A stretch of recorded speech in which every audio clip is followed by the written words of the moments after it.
پہنچایا جائے کسی کاتب کو اور نہ کسی گواہ کو. مطلب یہ ہے کہ بعض اوقات پھر ایسا بھی ہو جاتا ہے نا کہ جی میری مرضی کا گواہ بیان نہیں دے رہا تو میں اس کے خلاف ہوں.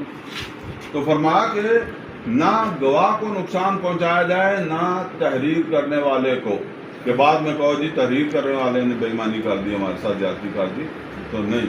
اور اسی طریقے سے جو ہے وہ یہ بات بھی ہے کہ نہ گواہ نقصان پہنچائے نہ کاتب نقصان پہنچائے کسی، یعنی وہ غلط گواہی نہ دے اور کاتب جان بوجھ کر کسی کی سائڈ لے کر جو ہے وہ غلط نہ لے.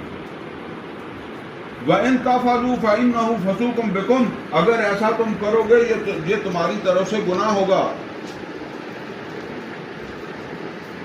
وَاتَّقُوا اللَّهَ، اللہ تعالیٰ کا تقوی اختیار کرو، اللہ سے ڈرتے رہو. وَيُعَلِّمُكُمُ اللَّهُ، اللہ تمہیں تعلیم دے رہا ہے. يُعَلِّمُكُمُ اللَّهُ، اللہ تم کو تعلیم دے رہا ہے. یہ کون سی تعلیم دے رہا ہے بھائی؟ نماز کی تو نہیں ہے، روزے کی تو نہیں ہے.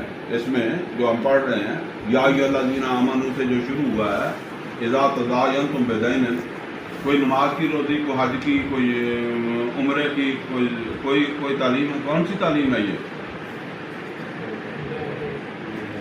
یہ معاشی نظام کی تعلیم ہے. ظاہر ہے لین دین مکس کاروبار کرنے ہیں آپ نے، تو یہ معاشی نظام کے حوالے سے بھی تعلیم ہے نا.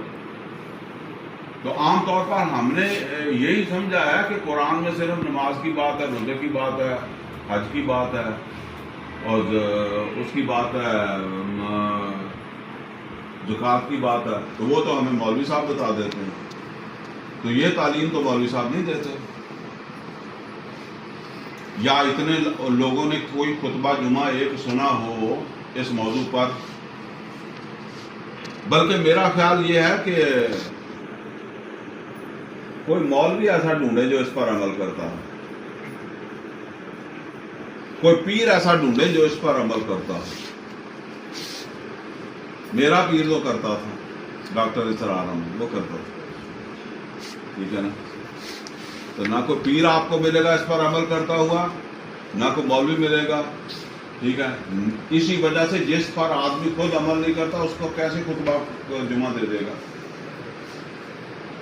میرا پیر کرتا ہے، جس پر عمل کرتا ہے. یعلمکم اللہ، اور اللہ تعالیٰ جو ہے وہ تمہیں تعلیم دے رہا ہے. واللہ بکل شیء علیم، باقی اللہ کو تو ہر چیز کا علم ہے.